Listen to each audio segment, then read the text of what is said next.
Hey y'all, thanks for joining me. So this is one of those videos that is long and meanders all over the place while I'm doing my makeup. Some of you love that sort of thing, and I love that you love it. And so if that's for you, please stick around. If you would rather not, I'll see you in the next video. As a preview, we're going to be talking about some more social media stuff. I'm going to be sort of trash talking a trend that I'm seeing on social media recently.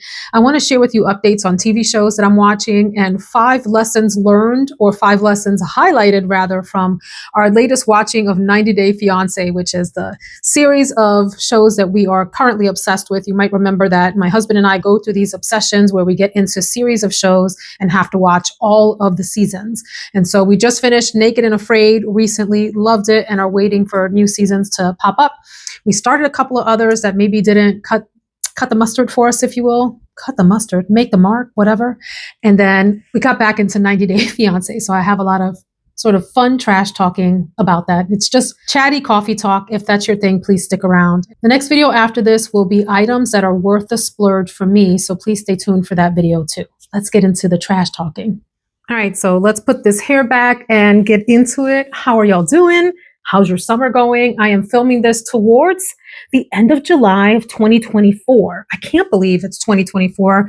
Can we just talk for 1 second about how that's 24 years away from 2000 and 26 years away from 2050? I mean, that is just like, when you're younger, growing older and imagining being a certain age seems so far away.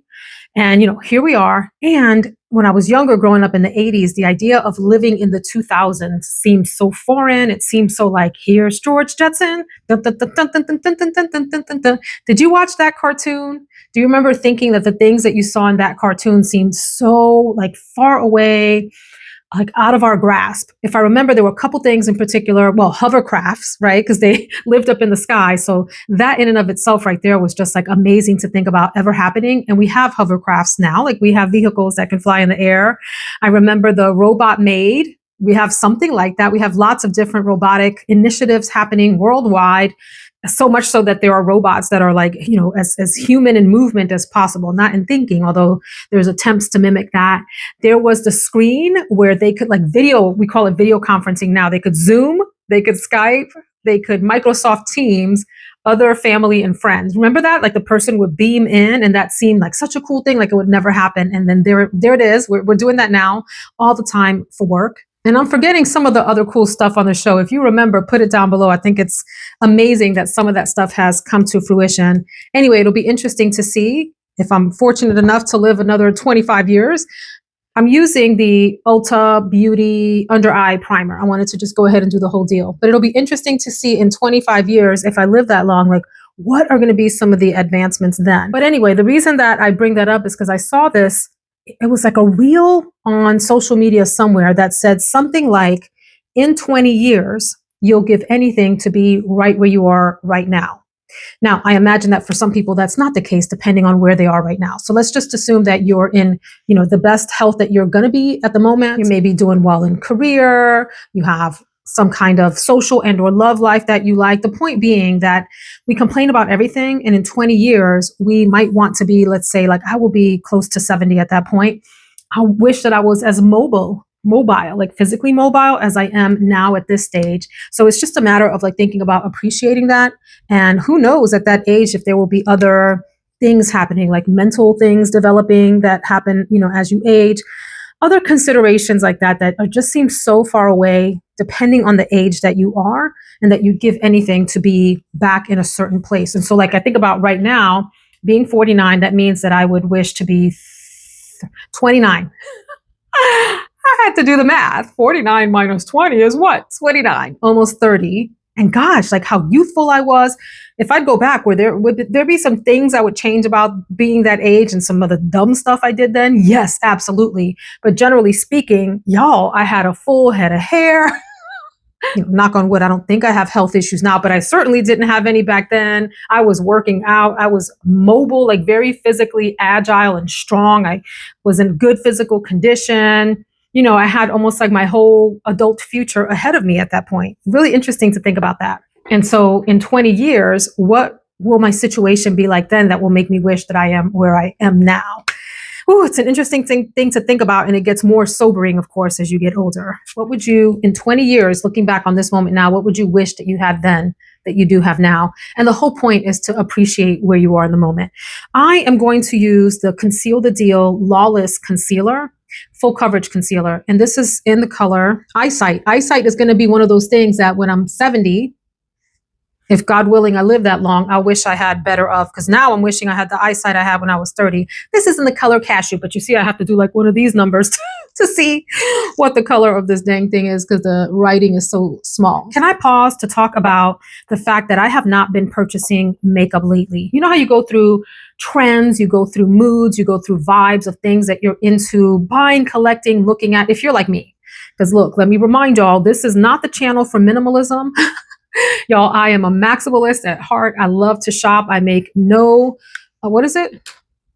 I don't apologize for the fact that I enjoy shopping. It brings me joy. It brings me joy. I love shopping for myself. I love shopping for family and getting the things that we like and enjoy. And then I enjoy the things. Imagine that. I want to talk about that in a minute because there's some stuff happening on social media around that it's an interesting trend that's developing. But the point being that I have kind of turned my attention away from makeup for a couple of reasons. I have a ton of makeup. I don't need any more makeup. Like I have all the eyeshadow palettes I think I could want, except if that dang Natasha Denona drops a new eyeshadow palette, you know I'm probably going to run and get it. So that's the one exception. But I have every other kind of product in spades. I have tons of concealer. I have tons of foundation. I have tons of eyeshadow. I have brushes galore. I have lipsticks galore, all of that stuff. So honestly, like nothing is really catching my eye out there. So I also watch Simply Aisha, who I just adore. She's a great channel. And she talks about a lot of different stuff. She blogs too. Vlogs. I said blog. Well, I guess she does have a blog too online, but vlogs, which is like a video blog. She mentioned that she is at Perfume Peace in one of her videos. And I love that term, which meant she wasn't feeling like she needed to go out and do all these fragrance hauls at the moment because she enjoyed her collection. And so that's kind of how I'm feeling about my makeup collection. I feel like I'm at makeup peace. I have the things that I need that bring me joy. And it would have to be something pretty special out there to catch my eye for me to go out of my way to purchase it right now. So I'm at that place with my makeup collection that when I see something on Ulta, on Sephora, anywhere else, I think to myself, do I have something equivalent in my collection that makes me just as happy? And now the answer is typically yes. There was a place in time where the answer was no, and I think I need that specific shade of purple eyeshadow because I don't have it in the 10,000 eyeshadow palettes that I already have. That's just not the case anymore. I have what I want and I need and that I can make any kind of look out of. And the other thing, egad, I can't believe I'm going to say this out loud. I didn't think the day would come, friends. But as I'm approaching that 5-0 mark, I am also, and as I'm also traveling more for work, let me not forget that piece.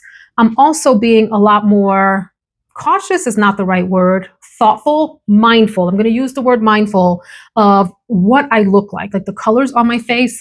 And so what I'm saying is my desire to play with really extreme eyeshadow palettes has waned, not gone away, but waned. Let me show you an example. So I do like to rotate through eyeshadow palettes just to play with different looks and to give them use like you do with your handbag collection, your outfits, your jewelry, all that. And a couple of years ago, I purchased this crazy palette knowing I probably wouldn't use it very much. This is the Circo Loco palette from Natasha Denona. And look at these crazy colors. So, I mean, you have to be in the mood for this. I actually picked this up today and said, well, maybe I'll do something out of here. And then I'm like, nah, I am being drawn more these days to palettes like this is the Byredo Remembrance palette, which with this hideous cover. What is this? I know what it is, y'all. I know that this is an iconic figure, statue or something. But these kinds of colors I'm drawn to a lot more just because they're a little bit more neutral, a little bit more muted. There are some sort of pops of shimmer and shine if you would like that, if you want to zhuzh up your look. But for the most part, you can work in these sort of very easygoing, day-to-day types of colors. And I can wear them to all day long and be on my Zoom calls and all of that with them. And I can wear these to work events and I can do a really dramatic look with this, but I typically tend to keep it very sort of muted and classy. I like to stay classy on my face for my work events and that type of thing. And so anyway, that's not to say that I'll never play with this palette again. Like maybe this fall we'll have some fun with these orange colors and, just enjoy it. But, and I'm still going to keep these, I'm drawn more to this kind of palette. And I'll show you a couple of others that are really like, I actually dream about using them before I go to sleep. I'm like, maybe I'll use these palettes tomorrow. And of course, I don't have any of those palettes here in this room, and I'm too lazy to go back to my bathroom to get them out. But an example would be like this Natasha Denona Golden palette. Look at the disgusting fingerprint magnet that this nonsense is. Oh my Lord. But you get the idea. Here's another.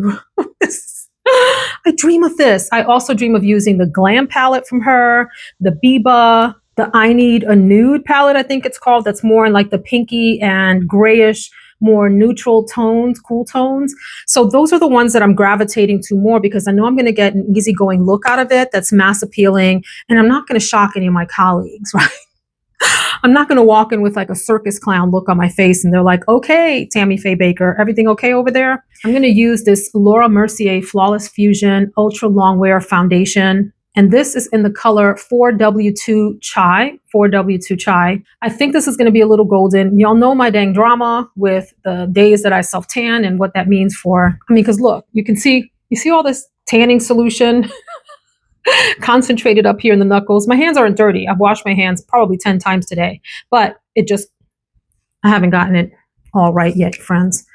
Anyway, let's use this. One of my favorite foundations. Social media. Let's get back to that. So I have to apologize to y'all because a number of videos back, I suggested for you all to, if you're on Facebook, a lot of people don't get on Facebook because they just feel like it's not with the times. They prefer other social media outlets. I'm still a fan of Facebook, but I have different accounts. I have my personal account where my family and friends are friends with me, and I don't go on there anymore. And the reason that I don't go on there anymore is because people love to wax poetic about three things that I don't like talking with people about. Politics. I don't care who you're voting for. I don't care what your political views are. I really don't care. Money. I don't care what you do with your money. And I don't care what you think I should do with mine. And religion. I don't care what faith you practice or if you decide not to practice and you don't believe in anything. None of my business. That's between you and your soul and your conscience. And what I think is between me and my soul and my conscience. So to watch grown adults arguing back and forth on Facebook, like I'm going to take a little bird walk here in case you didn't notice. One of the things I noticed about my personal account on Facebook is that friends from high school, for example, who I love to follow because I want to know what's happening with their families. I want to see what's going on with their children. I want to know how life is treating them. I just want to like keep tabs or whatever. Maybe that's wrong because it makes it seem like I'm watching them. And I don't mean that. I just like seeing updates on people's lives. That's all. Like, how are your kids doing? How's your family? How's your mom and them? That type of a thing. But more and more, especially as we got into like the 2020, early 2010s, somewhere in there, this strange thing happened with Facebook where people started to post memes and pictures and things that expressed or showed or demonstrated or whatever the words are, their views on religion, on politics, on this, on that. And what I would see happening, like let's just take my high school friends, for example, friends and acquaintances. Let's say 50 of us from my graduating class had connected with each other on Facebook or something. They would all get in each other's comments and like start arguing about the thing that was posted. And then they would do these like counter posts where they're dissing each other's points of views and stuff. And I'm like, really? I really just wanted to know how your daughter Haley was doing, how your son Joey was coming along. Is he still playing the piano or not? Is Haley skating or did she give that up and she start something new? Did she enjoy her prom? I want to see her in her beautiful prom dress. I really don't care what you think. It doesn't affect my life one way or the other. And I really just hate the sort of hubris and entitlement that comes with people spewing their views on social media. It's just like not the place. And I've always found it to be something that's in poor taste and in poor manners. For me, I always treat social media like it's mixed company, right? And so what do you do in mixed company? You practice the utmost politeness. Hello?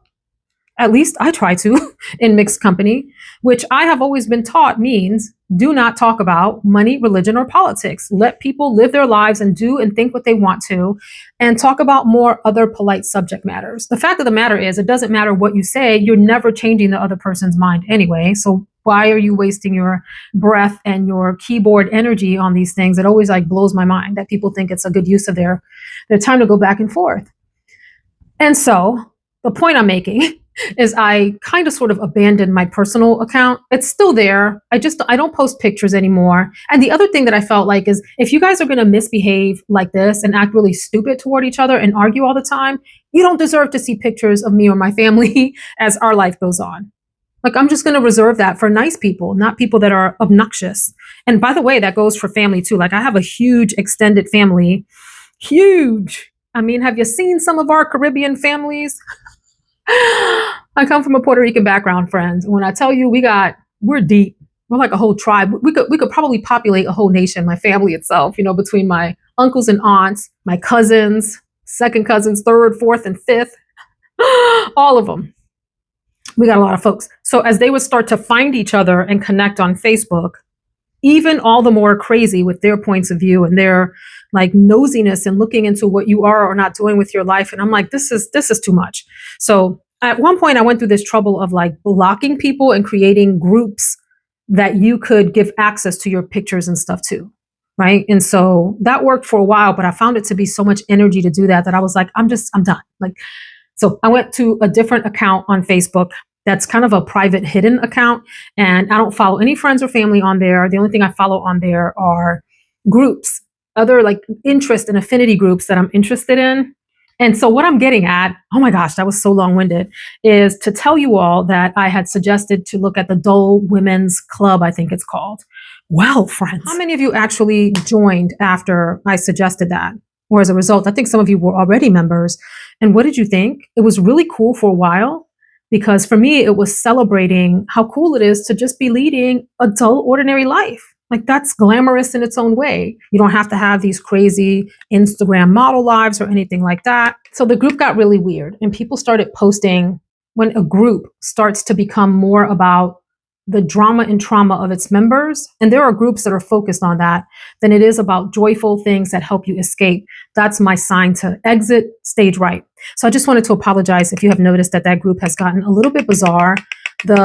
One of the main topics that has been making its way through that group this week is people posting their picture and saying, guess my ethnicity. Well, you can imagine the critique doors that opens and how people might feel about seeing that in their feed, first of all, and the kind of stupidity that you then see in the comment section of those posts. And so one person decided to make fun of that. And she said, well, guess my mental illness. So then that started a whole nother chain. And I'm like, this has gotten a little bit bizarre and weird.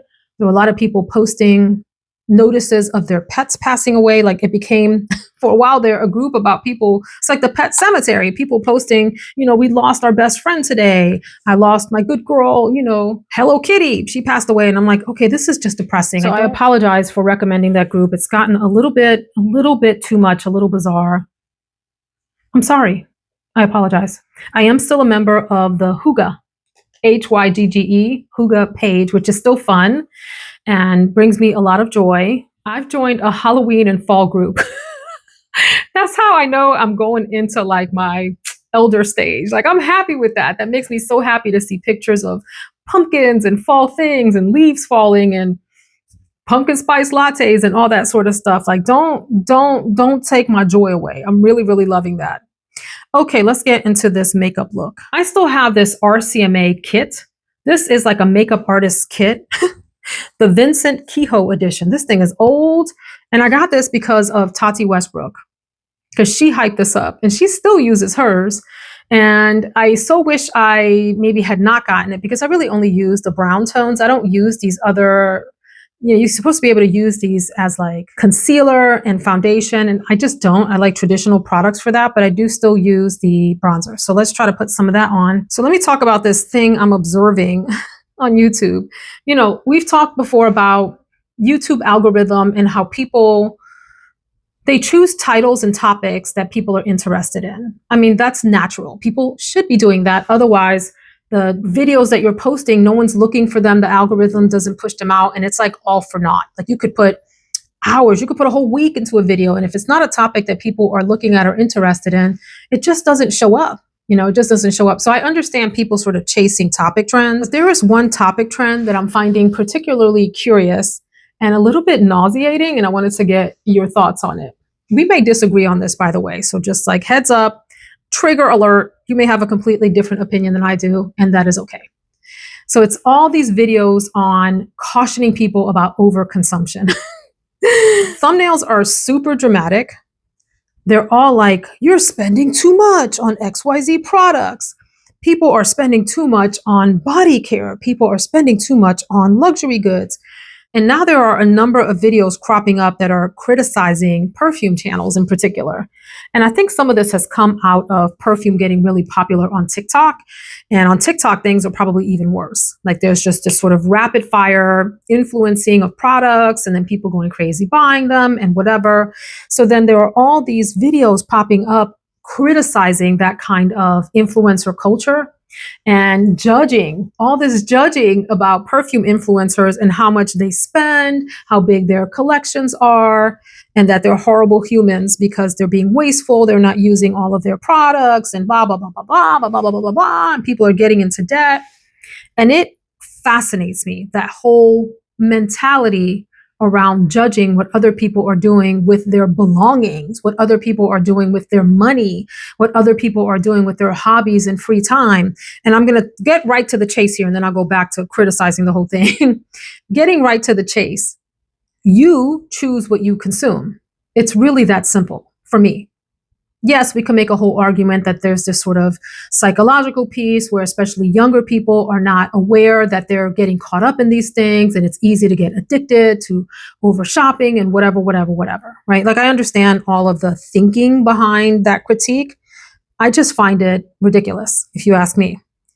We choose where we spend our time, our energy, and our money. So if people choose to continue to watch things that they feel or believe encourage them to spend irresponsibly, because that term is very relative. What one person feels is irresponsible, another person's normal, and vice versa, right? So it's up to the individual to figure out what that means from their perspective. But if you're finding yourself watching something that is encouraging you to overspend outside of the budget that you know you need to stick to, that's taking you away from your values around consuming. And remember, I have extreme values. I'm all about the overconsumption. I'm like, enjoy your life, spend your money how you want to. But it just amazes me the blame that's being put on content creators about this sort of stuff. And it's really interesting in the YouTube space, because what a lot of people don't realize, because they're not on this side of things, is that the platform, YouTube, is changing and evolving and responding to a marketplace, as all businesses do. So if you are a creator and you have some size to your channel, like I don't get the emails for this channel, but I get the emails for the other channel from YouTube, basically asking its content creators to work with retailers, work with, so-and-so on promoting discounts, work to promote products. Like there was a recent Nordstrom sale. Did you notice that there were 1,000,001 videos about the Nordstrom sale with recommendations? Do you think that happened by accident? No. YouTube reached out to creators and said, hey, the Nordstrom sale is coming up. YouTube is partnered with Nordstrom and they want you to promote the products. So people are posting videos about that. I'm bringing that up to say that YouTube and social media, people come to it for one thing and they end up maybe getting something they didn't think they were going to get. And so it's up to consumers, or viewers rather. If you don't want to be a consumer or treat it like a consumer, you then have the choice to turn away from social media. It's up to you. Or to curate your feed so that that's not the kind of stuff that's entering your social media feed and you're getting other kinds of messages. But the minute that you start looking at product-based material, reels, shorts, videos, guess what? The algorithm is trained to notice that and put certain ads in front of you, put certain types of videos in front of you to continue to promote those things. I think people forget that at the end of the day, YouTube is a business. It's not community service. Like it doesn't exist out there as a business, independent of its content creators, as a community service to the world. YouTube headquarters, YouTube corporate has to figure out how to keep its doors open, figuratively speaking, because it's all virtual, and pay its employees and maximize its profits. And part of the way that it does that is through its content creators pushing certain things. I mean, it's just kind of the way things are and the way things are going more and more. And I bring that up to say that if people don't like that, they then have to figure out what it means to push away from that. And like I said, curate their viewing habits so that their feed looks different than products. And some of us like products. I want to see videos on products. I want to know where to spend my money. Talk to me about all the products. I want to know your opinions on them. But some people don't want to. Some people come for other things. So all of that to say, it's up to us as individuals to figure out what we choose to watch and pay attention to, and what we allow ourselves to consume mentally with social media. So all of these videos that are demonizing large collections, that are pushing the concept of overconsumption onto these content creators, to me, it's its own form of virtue signaling. There's all kinds of virtue signaling. And if you're not familiar with that term, look it up online. But it has to do with using your words to spout opinions that try to convince other people that what they're doing is wrong, the wrong way to do things.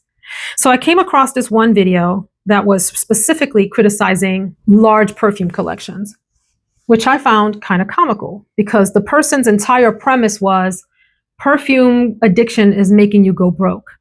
Well, I don't know who's going broke, but whoever is going broke really needs to stop. Like, let's talk about being responsible with our budgets. Let's talk about being responsible with the resources that we have available to us. And also, let's talk about how that's different from person to person. So the video about overconsumption and how it's making you broke was assuming that everyone in the audience could not afford a collection, that everyone in the audience was charging or borrowing or whatever to be able to have their large collections. And that's just not the case. So I guess the message, was for whoever wants to hear that message, whoever needed that message, it's there. But for me, it just kind of fell on deaf ears because I don't go into debt to purchase perfume. I just don't. I don't go into debt to purchase makeup. I don't go into debt to do anything.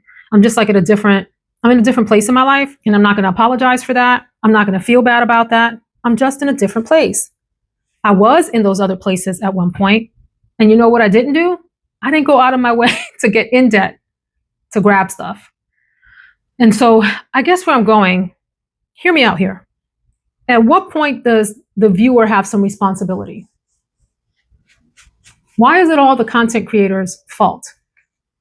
The person on this side of the camera is not literally forcing anyone on that side of the camera to purchase anything. In fact, when you see a thumbnail, you have the option to click in or not.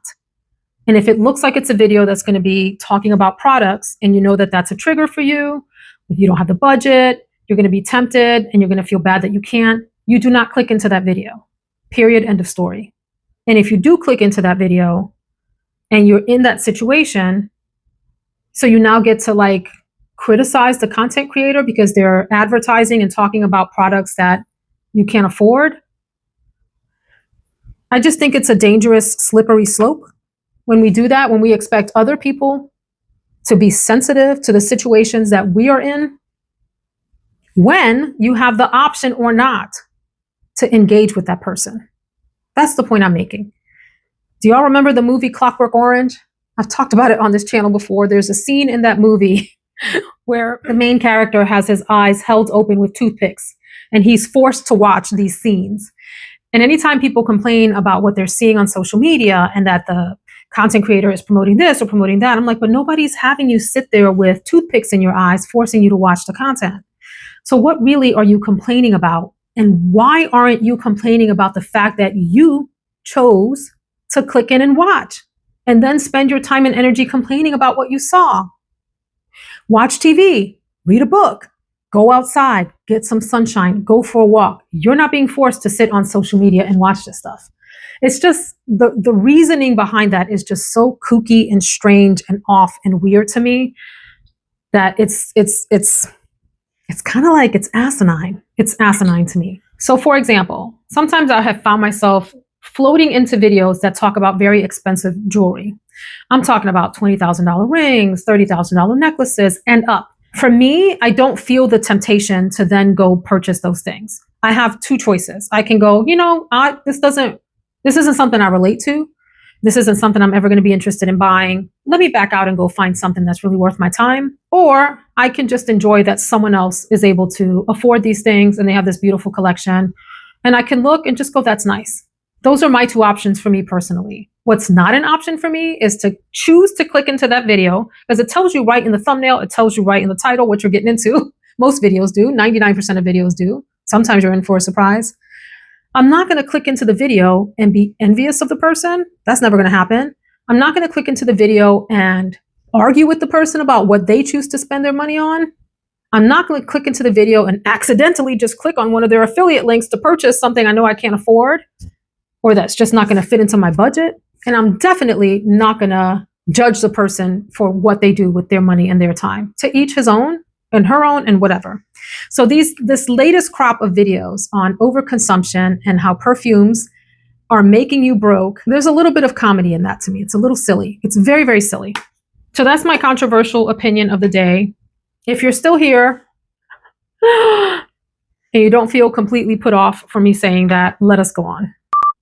Editing Veronica here with just one additional observation that I find especially annoying. The people creating these critique videos of overconsumption, one of their claims is that the creators who have these large collections and promoting overconsumption and promoting debt and all of this are amassing these collections and spending all this money in the name of getting views for social media. But isn't the hypocrisy and the irony that the people that are critiquing doing the exact same thing? Aren't they jumping on the trend bandwagon that is criticizing overconsumption and posting trendy videos to get views? Make it make sense. So I'm just going to start doing my face, and I'm going to stick in here, probably this little trio here, and maybe put a pop of color on the inner eye. So then let's talk about TV, friends. If you're still here, hi, thanks for sticking around, and I'm glad that what I just said did not put you off. And if it did put you off, I'm sorry. That's how I feel about things. I'm being honest. Everybody is an adult. If you're watching YouTube, you're an adult, or at least my videos, because I click, this is not for 18 and under. Then you have to make a decision about what you watch and choose to consume and whether it's in keeping with your personal values, habits, and all those things. Okay? That's all I'm saying. So let me talk about some TV stuff. Let's switch topics here. I had a flop, and that was Game of Thrones. Let me know in the comments if you're a Game of Thrones fanatic and if you're watching the new one. I forget what it's called. It's not the sequel. It actually happens before Game of Thrones, but it's connected to that, and I forget what the heck it's called. But Game of Thrones, I was so excited to finally start this because so many people had raved about it, and I was so put off just by the first few episodes. This is an example of what I'm talking about, like the correlation to social media. I hadn't even thought about this. I disliked it so much, and my husband and I both tried to watch together. We made it through, I think it was 2.5 episodes, maybe 3 whole ones. And we just stopped. We were like, no, this is not for us. Like, I didn't sit there with the toothpicks in my eyes feeling like I had to watch Game of Thrones. It just wasn't for me. So I clicked out and I didn't think about it anymore, except now to talk to you all. I felt like that show was so focused on highlighting just how horrible people can treat each other. I just couldn't take it. And then the scenes with the Jason Momoa, is that how you say his name? Or is it Momoa? Momoa. Him and his new bride and all of that stuff. I was like, nah, man, this is not for me. When I have the feeling on this side of the camera that I feel icky and I'm squirming watching something, what is that doing for me? So that's how I felt watching Game of Thrones. There were beheadings, there were stabbings, there was backstabbing, there were brothers and sisters getting it on. And I'm like, oh yeah, no, that's just not my vibe. That's not my zhuzh. That's not the life I want to be living. I don't want any parts of that. So Game of Thrones was a complete flop for me. We did finish the entire Naked and Afraid series. All of this, what do you call them? We finished all of the seasons. That's what I meant to say, of Naked and Afraid. And then started Game of Thrones because we needed something else. I can't wait for Naked and Afraid to have a next season. Actually, excuse me, we're in a current season and we're waiting for some of the new episodes to load because we watched all of the previous seasons and kind of had our fill of them. It got really crazy. So my husband has started a new series called Barry. Have you watched that? So the actor in that series reminds me a lot of the Dexter lead character. Michael, I forget what his last name. They look very similar. They could be brothers, they could be cousins, and their affect on screen, like their personality and all of that, is so similar to me that it's nutty. So I'm really enjoying that. The premise of the show is that he's a hitman. And it has this incredible cast, including Henry Winkler, is that his name? That played the Fonz. Now he's older, like he's gray, and he's aged. You can see the years on his face and all of that. He's such a good actor. The whole cast is just phenomenal. And there's a lot of dark humor. A lot of dark humor in the series that is super entertaining for us to watch. Lots of interesting twists and turns. And that's all I will say. So that show is called Barry. If you like twisted humor, and don't mind some of the assassination scenes, which are not as gory as you would think. So like you can say he's a trained assassin. He also has just some mental issues where he sees things that aren't there. And so he's struggling through his mental health and all of this, but it's all done in a very humorous way. And I am enjoying that. And then the series that we started watching again, we had forgotten about it, is 90 Day Fiance. So I want to spend the rest of this video here talking about 90 Day Fiance. Drop in the comments if you're a fan, if you can tolerate it, because there's so much stupidity that happens on that show that's actually intolerable, but we've grown to love it. So as I'm watching it, I find myself getting upset at the people on the show. So if you're not familiar with 90 Day Fiance, really quickly, there's an American and there's someone abroad. And normally it's that the person abroad is trying to get a visa to get into the US to be with this person. So they've all met on online dating sites and whatever and fallen in love, internationally. And the only way they can be together now physically is for one of them to get a visa. So the show is typically premised on the person that's outside of the US having to get a visa to get into the US.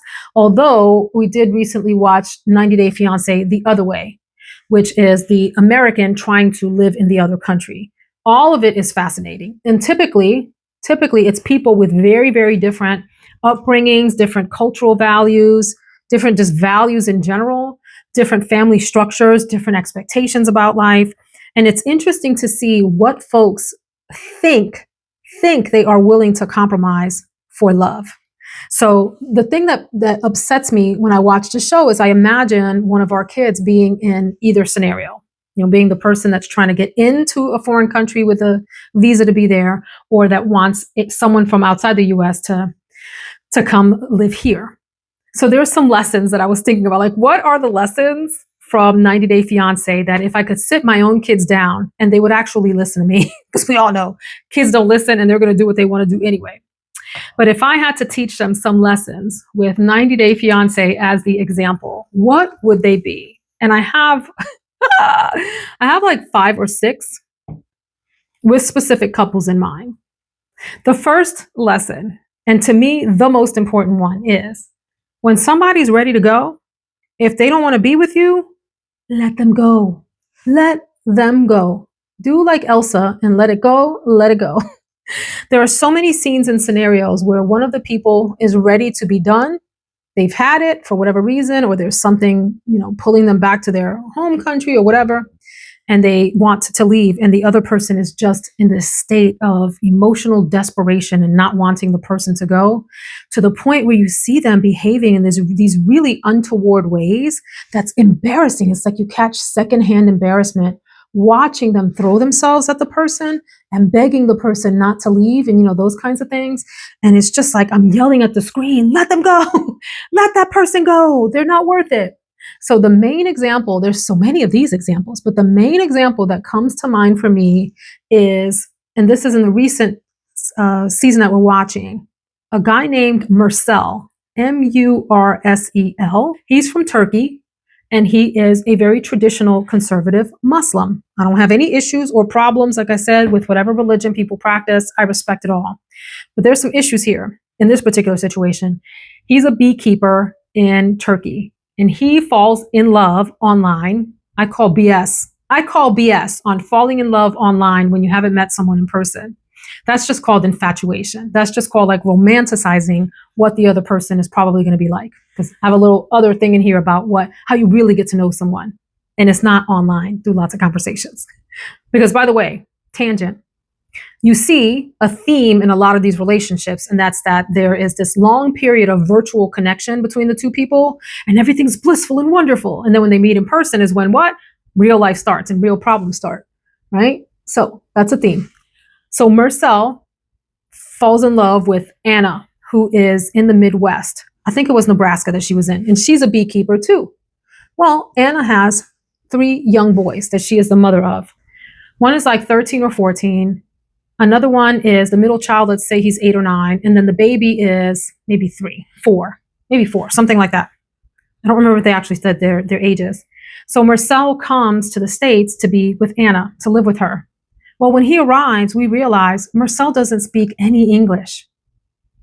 And just as bad, Anna does not speak any of his language, which I'm just going to say is Turkish because I think it is. I wasn't even sure. I didn't check. They don't speak each other's language. So they have to use Google Translate for everything, which you see this with other couples on the show too. It's insane. Imagine the lag and drag of having to communicate with someone that you're living with and planning to spend the rest of your life with just by Google Translate.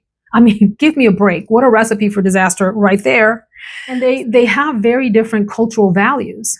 The main thing being for Marcel, his cultural tradition is that it's frowned upon to date a woman that has children already, according to him. Now, I know many Muslims that live outside of that tradition, but he happens to have a very conservative view, and so does his family.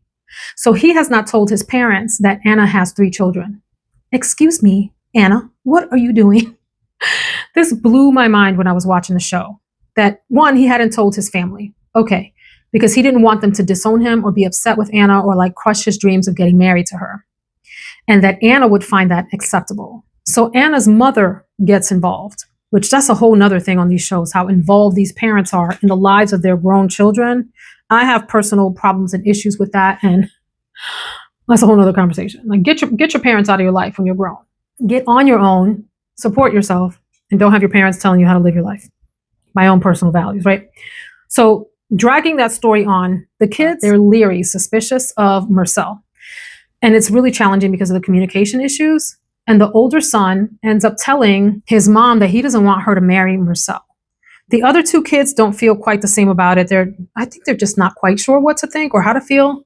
So long story short, Marcel ends up telling his parents because the kids are pressuring him to. Anna is pressuring him to tell his parents. She's acting like she has this ultimatum. I'm sorry, this is really cruel, but Anna was very pathetic in this situation. Like she was putting Marcel above her 3 children and their wishes for happiness, I found. And so when Marcel tells his parents, they immediately reject Anna. They're like, oh, we didn't like her anyway. We didn't think she was for you. Drop her. You need to come home. Come home, come home, come home. So this whole thing ensues where Marcel is playing this victim role. He's like, I have to go back. You know, my parents don't approve. And Anna's begging him to stay. And there are just these really ultra pathetic crying scenes where they're like weeping with each other over this, and she's begging him to stay. Why don't you love me enough to reject your parents? You know, all this and that. Eventually, Marcel gets on a plane and leaves, and she ends up driving him to the airport and like weeping at the airport. Basically, I mean, it was just the most awkward, pathetic thing to watch. And I had like second-hand ultimate embarrassment for her and for Marcel. I just couldn't believe what I was watching. He leaves. Now, spoiler alert, they end up getting back together. Like he comes back into the States and he ends up marrying her. That's actually an unusual case. And I still think they should not have done that. They didn't ask me for my relationship advice, friends. So I'm just gossiping here with you all about it. And they get together. And I mean, they have a social media presence now together and all that. They started a little business together. It's the wildest thing. But it was, to me, at the sake of her kids. Like her son was not in favor of the relationship, her older son. And my sense is that he sort of like forsaked them, forsook them because he didn't agree. So anyway, I'm dragging this out, but lesson number 1 is if somebody wants to leave the relationship, if they've gotten to that point where they feel like they have to go for whatever reason, let them go. Let them go. You move on with your life. I mean, like these are lessons I wish I could ingrain in our children now so that they can save themselves heartache, pain, and torture in relationships later on. The second lesson, know what you're getting yourself into ahead of time and don't expect people to change. There is a theme in so many of the couples throughout the seasons of the show where they have such big cultural differences or big lifestyle differences or whatever, and someone is always expecting the other person to change, and the number of problems and issues that creates, disenchantment and problems for the couple, for their families, for everything. Two couples in particular come to mind when I'm thinking about this. One is Nicole, who is this woman that lived out in California. Amazing taste and style. She had just the cutest hair, cutest outfits, beautiful woman, goes to Egypt and marries this man named Mahmoud. Mahmoud is younger. Well, I don't even know if they were similar in age, but he seems young, like a very young gentleman. So long story short, she ends up living with Mahmoud and his family, which, by the way, I mean, it's just so uncomfortable for me to watch grown adults going to live with someone else's family, especially when they're not used to that culture, traditions, lifestyle, ways of doing things, expectations. That's really tough for people to do. And they just do it so willingly without thinking through what that would be like for them or the discomfort of it. So poor Nicole goes to live with Mahmoud. He's in a very sort of traditional part of, I think he's in Cairo. There are non-traditional parts of Cairo and other cities in Egypt where you can live a little bit differently, but so they follow very traditional ways. He's expecting Nicole to wear hijab, which is the head covering. And it's a Muslim tradition for very traditional Muslims. And she agrees to, this is the thing that blows my mind. Before she comes to Egypt, she agrees to do that. And she agrees to live in certain ways that he was expecting if they were going to get married. And then when she arrives, she changes her mind, which I guess she's entitled to do, but it creates all of these issues and problems between the two of them. And so the point I'm making is this notion of expecting other people to change their minds about things, to accept how you are. And it goes both ways. It could have gone with Mahmoud coming to the US to live with Nicole and him expecting, her to do certain things, her expecting for him to do certain things. It's either way. I'm not making a comment about the directionality of the expectations. I'm just saying that having expectations that a grown adult is going to change their mind, their ways of living, the things that they have done their entire life because you love them, because you're now in a relationship with them, is another recipe for disaster. That's a big no. All of that to say, like when I think about our kids, I want them to be clear that what you see is what you get, at least for a while. Now, that said, people do change in relationships. You marry a person in one way and they end up, turning out to be something different. But for the most part, it's bad news to expect someone to change something so fundamental about themselves, like their religious values. Or in another example that I'm going to use here, if you remember Natalie and Michael. Natalie is from the Ukraine, blonde woman with curls, beautiful big blue eyes. She wants to marry this guy, Michael, that lives out in Squim, I think it's called, Washington, country boy. And Michael is a meat eater. He's been eating meat his whole life. Listen, as a fellow meat eater, I like myself a steak, and nobody's going to tell me not to eat a steak. She's vegan. Well, actually, that's not true. Excuse me. He claims she's vegan, but what she actually is a pescatarian. She eats fish. She moves out to Michael's house. I'm going to talk about another rule. And she expects him to stop eating meat. And she's pressuring him on the show. And it's so uncomfortable to watch. And it's like, wait a minute. He's not pressuring you to eat meat. Why is it okay for you to pressure him not to and to put all these conditions on him?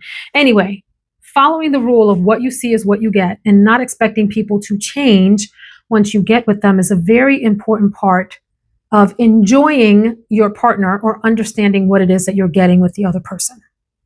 I am going to attempt to use these Rare Beauty blushes.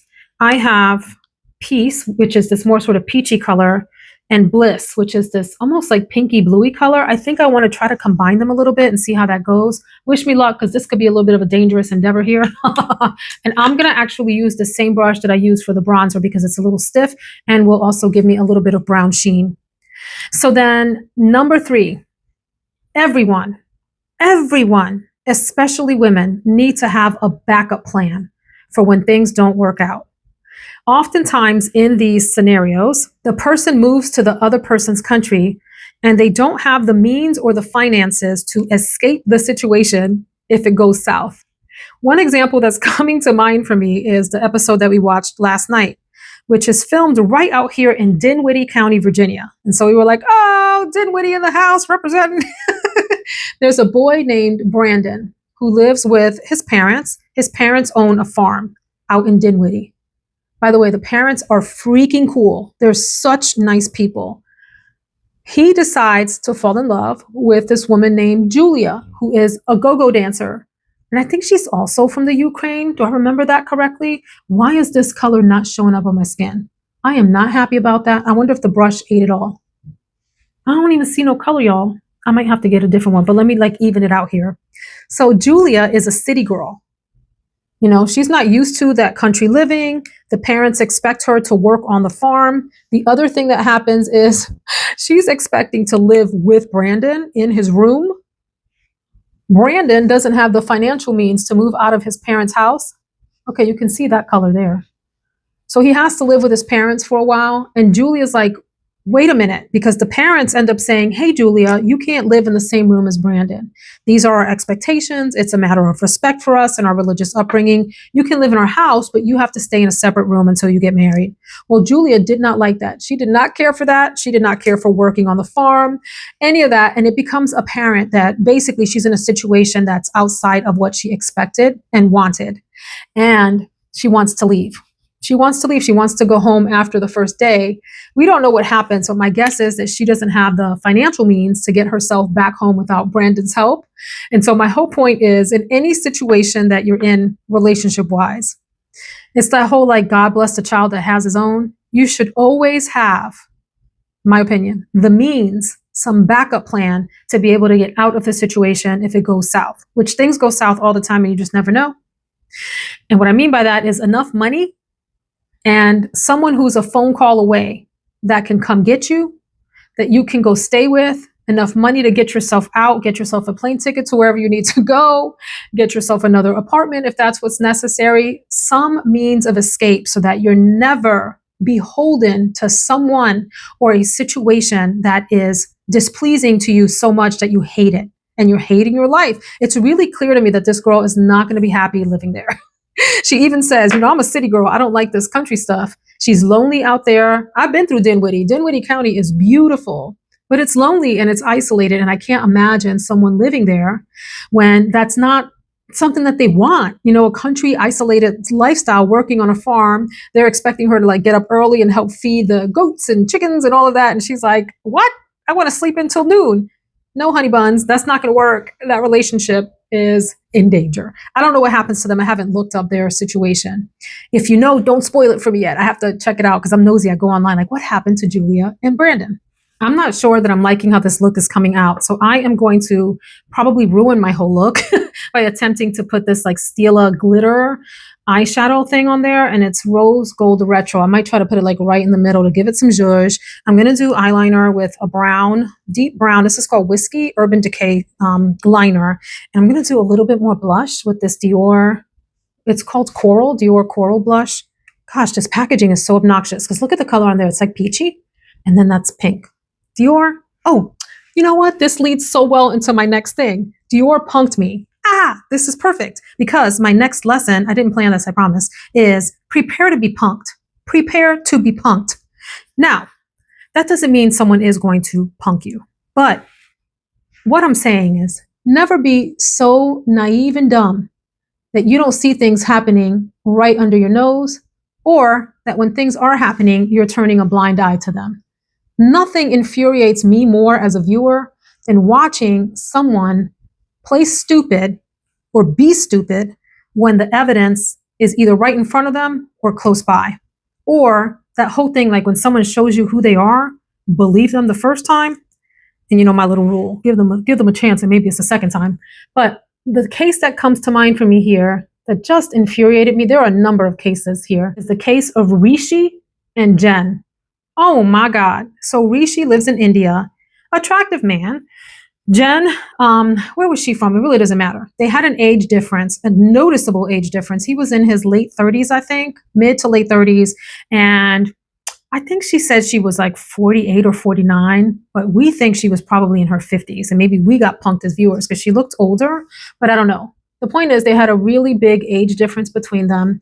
He lived in a very traditional Indian situation where he was living with his parents and expected to care for them when they get older. That's an important cultural thing and difference to be aware of. And again, going back to rule number 2, know what you're getting yourself into. He was very clear at one point that he wanted to be able to be close by his mom to take care of her. That's a traditional belief in many segments of Indian culture where you're responsible for taking care of your parents as they age. Okay, if that doesn't work for you and your background beliefs, maybe that's not the person for you. Like, that's an expectation. So anyway, Jen goes all the way out to, I think it was Jaipur, India. And she ends up meeting with Rishi. And without sparing you all the details, it becomes apparent, at least to me as a viewer, as she's interacting with Rishi, that he's taking her for a ride. He's not intending on marrying her right away. He is really scared to tell his parents about her because they would prefer to set him up in an arranged marriage, preferably with someone in his age group that he can have children with. That was another sort of important expectation that Rishi's parents had for him, that he would bear grandchildren. And, you know, Jen was past the age of having children. And I don't think she wanted children, even if he did, like if he wanted to adopt or whatever. I don't remember those pieces of the conversation. But the point is, it just wasn't going to happen with them with kids. And so he goes so far as to punk her and introduce him to his family as his friend. This woman had been talking to him for, I think, the better part of 2 years or something. She had flown all the way around the world. He didn't even go to the airport to pick her up, y'all. Come on now. She had to take her own cab to the hotel. He got her some apartment away from his family and kind of like kept her hidden. And then she had these two friends that came over to try to like expose Rishi. That's a whole nother conversation because I didn't really care for those friends. I thought they were, at least one of them was on my last nerve and very manipulative and should have minded her damn business. But Jen should have been smart enough to realize Rishi was punking her and that he was never intending on marrying her. At least that's my perception. And so anyway, everything comes to a head and I went to look up Rishi and it turns out he ended up marrying some other Indian woman and had like a very traditional wedding. On the show, things come to a head where the friends force him to reveal to the parents. Actually, they reveal for him to his parents, to his mom, that Jen is actually his girlfriend. Imagine that. Imagine that you're sitting at your fiance's house with his mother and she thinks you're his friend because he's either too ashamed, too chicken. According to Rishi, he was looking for the right time. Like he was trying to line it up with astrology and all of this stupidity. And I'm like, you're getting punked, Jen. So know that you can at any point in time be punked by the person that you think you love so much.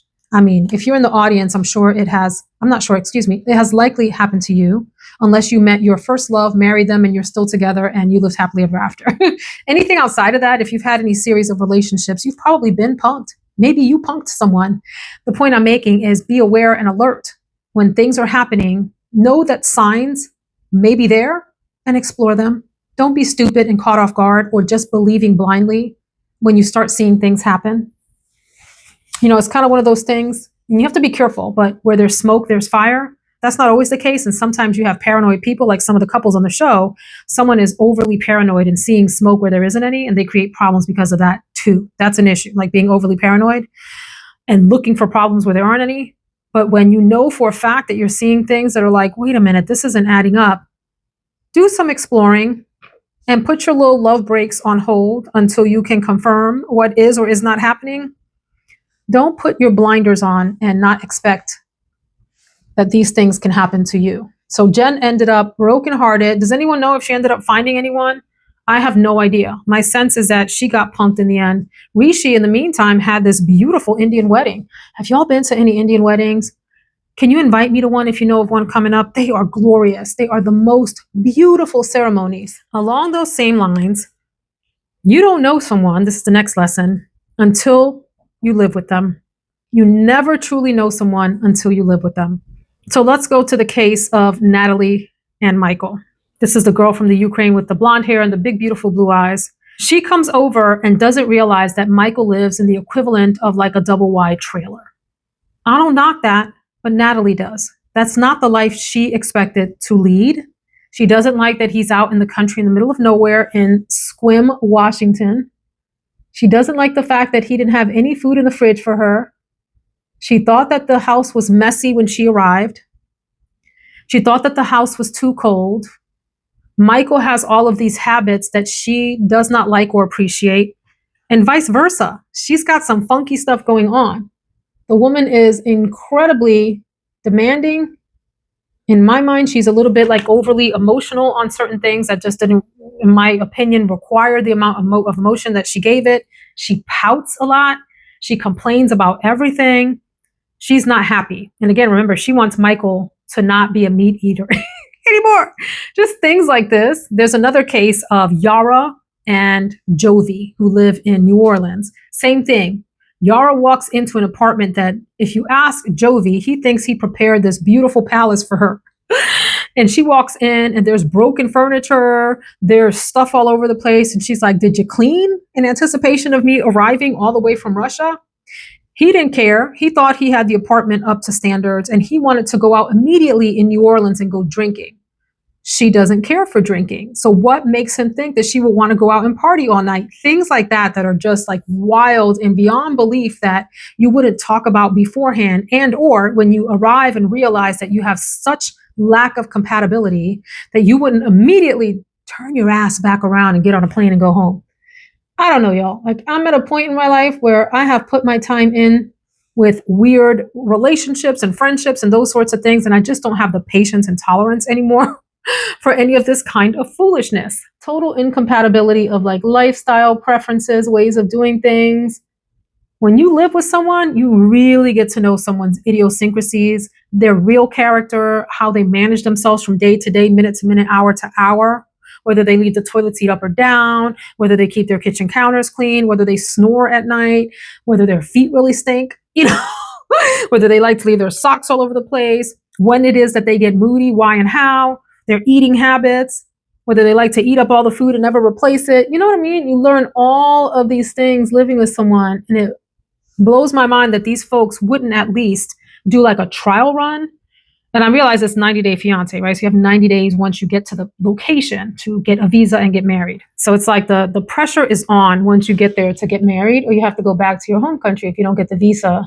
That's the fourth thing. Living with someone lets you know who they really, really are. And I know that people have different beliefs about whether it's okay to live with someone before you get married and all of that. Listen, I can't weigh in on that. People have different value systems around that. But I do think there should be, in my opinion, a trial run of living together for a minimum of about 6 months before you even consider proposing and getting married, especially in these modern times. That's what I would advise to our kids. And then the last one, and this is kind of a surprising one, it is know who your ride or die is. So one of the notorious characters on the show is named Angela. Angela is from Hazelhurst, Georgia. She's a down-home country girl, and some would call her trashy. And maybe she is. But I'm going to tell you something about this Angela. I mean, she is a train wreck to watch, you know what I mean, in terms of like her personality, her style, this, that, and the other. But Angela is someone I have actually oddly come to admire as I'm watching all of the seasons of the show. Here's why. She falls in love with this guy named Michael, who lives in, I think it's Lagos, Nigeria. She loves herself some Michael. Angela is feisty AF. She is a feister, but I appreciate her soul and her spirit and where she's coming from. And the fact that she stays with Michael through thick and thin, but she also doesn't take any crap from him. You know, like she knows when he's trying to punk her and she puts him in his place. And what I have noticed about Michael, at first I thought he was purely with her for the visa. Let me just pause and say, I don't know if they made it, like if they're still together. So I can only tell you the observations I've had up until this season. Maybe they've broken up. She has since lost a lot of weight. She's a fairly large woman on the show and gets a lot of criticism for that throughout the show. Anyway, she is so ride or die for Michael to the point where he gets denied a visa to come to the US. She flies out to Lagos, Nigeria, and goes to the US Embassy to fight on his behalf. Now, mind you, she's older. I think she is, at the time of the show, I'm just going to say she's in her 50s.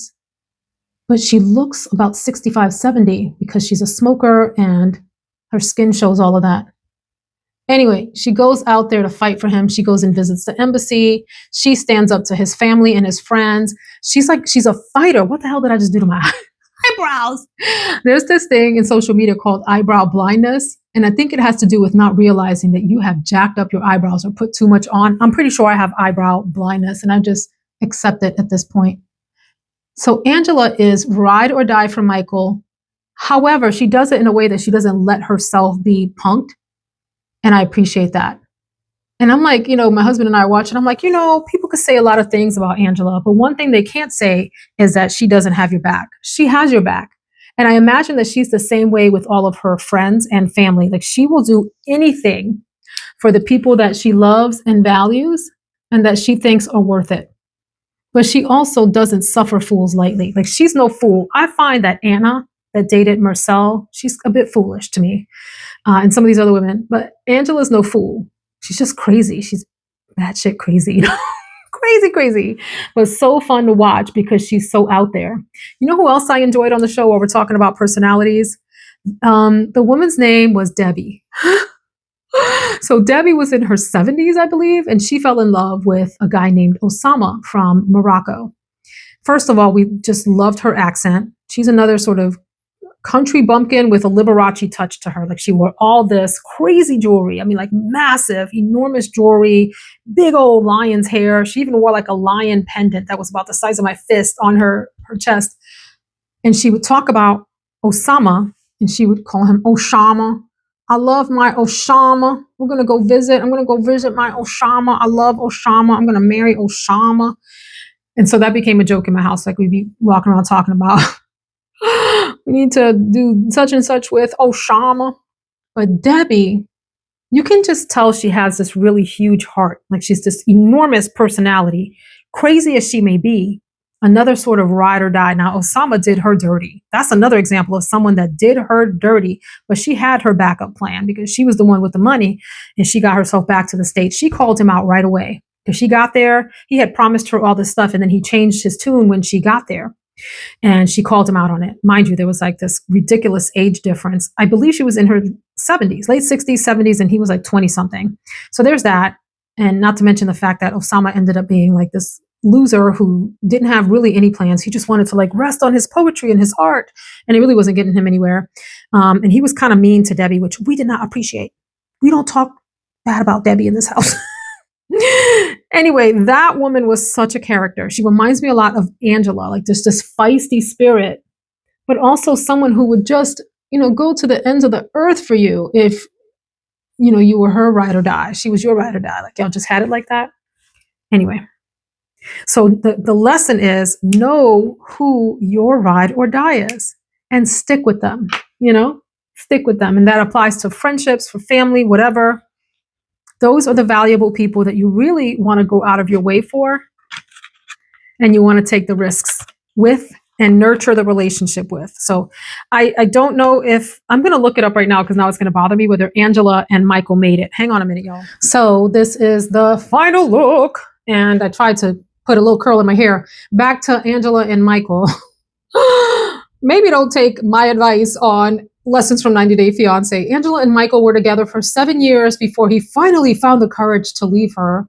This was after he came to the US and there was some suspicion that something crazy happened at their house because he claimed he feared for his life at her house. I can see Angela getting a little crazy on Michael. So maybe that's not the best example of your ride or die person, but you get the idea. Someone who's going to be there for you, go through it with you, struggle with you, love you the whole time, but not take any of your crap, right? Because you don't want somebody, at least I don't want anybody to suffer in a relationship. There's a difference, Lord, there's a difference between going through life's challenges with a partner together, hand in hand, and taking a bunch of mess off of your partner. I'm not suggesting the latter. I'm suggesting the former, that life is going to bring you challenges and you want somebody who's going to be there, rooting for you, supporting you, and always being in your corner. I hope this was fun for you. It really was intended to literally just be fun. Nothing more than a good time on a video. Hope you enjoyed. There's so many couples on 90 Day Fiance that are worth looking at. When I looked it up, I forgot about certain couples. Like, do y'all remember Colt and Larissa. Hoo-wee! Now that one was one for the books. There's so many interesting couples. And the thing about shows like this, of course, they screen the candidates for the craziest people possible, because that's what makes for the drama of the television show. So of course you get, society's craziest people on these shows, and it's fun to watch. So we're really enjoying 90 Day Fiance. Oh my gosh, I wanted to tell you a little bit about a couple of audiobooks, some shows that I'm looking forward to. So Friends, Stranger Things is finally coming back on in winter of 2020, early winter of 2025. I think it's January, I believe. I've been seeing advertisements for it. The cast of Stranger Things is starting to create little like reels and anticipation bits and pieces on their social media. So I'm super excited for that. The show From, FROM, that I'm always talking about, where once you drive through the town, you can never escape it. You're like on a constant loop right back into the town on the road. You can't escape it. It's like a zombie land. That show, the next season, I think is coming on this fall, if I remember correctly. So I'm super excited for that. Audiobooks, the Catching Fireflies book, I believe the author is James Martin. I don't have the name in front of me. I ended up finishing that, and I can't really tell you the entire storyline. I'm just going to skip over the explanation and say I made it through. I know he's a good author because I've read some of his other books, but the plot lost me. It was so thick and complicated. It lost me. I ended up accidentally downloading a book called The Thought of You. So I got on YouTube and I looked for recommendations for audiobooks. And I came across this woman who seemed to know what she was talking about. And she had her top picks from last year. And one of the books was The Thought of You. And it sounded intriguing from how she described it. She failed to mention an important thing, which would have been a huge no for me. So when I went to look it up on Audible, I thought I was listening to the sample. It allows you to listen to a sample. Somehow I accidentally pressed the purchase button, because my sample went on and on and on. And it was 5 and 6 minutes and 7 minutes and 8 minutes. And I was like, I thought samples were only 4 or 5 minutes. And when I looked down, it was playing the entire audiobook. And I was like, dang, I'm stuck with this now. So I tried to listen to it. Y'all, it is a romance novel. I like a contemporary romance novel. I hated it so much. I couldn't make it through more than 2 hours. It was so flat. It was about a woman. What the heck was her name? She has a French name. She's out in California. She's an art dealer. She's divorced. She has a daughter who she took to see a boy band. And she goes to the after party of the boy band so that her daughter could meet the band. And she ends up falling for one of the band members who kind of like hits on her. And the whole premise is he's 20 something. I think she's in her late 40s or something, or early 50s in the novel. And the whole thing is about how she can't believe she's falling for a guy in a boy band. I made it about 2 hours in. It was so flat. It was so boring. It was so predictable. It was so like banal for me. I was like, I'm done. I can't deal with this anymore. This is not the kind of literature I want to listen to. Like, I got a whole romance novel happening with my hubby at home. I don't need to be looking into anybody else's romance novel. We're good here. We got all the excitement in this house that we can handle. So that was a no. But I did download The 7 Husbands of Evelyn Hugo, which is a book I had my eye on. It seemed like it was a cheesy storyline, but it's actually good and entertaining so far. And there's a variety of voices in the narration. It's based on a woman named Evelyn Hugo, who I believe is some sort of like debutante celebrity type out in LA, but she's Cuban and she has all of these husbands and she's like this beautiful icon, like a Greta Garbo or someone like that, a Marilyn Monroe type. And there's like a reporter that's about to go out to interview her. And it seems like it's going to be exciting. So I will keep you updated on The 7 Husbands of Evelyn Hugo. That is all for today. I have kept y'all, wow, like an eternity. If you're still here, can you just leave a thumbs up in the comments so I know you made it all the way through? You're a real one, and I wish I could send you some sort of reward for hanging out through this entire video. Take care. I'll see you in the next one.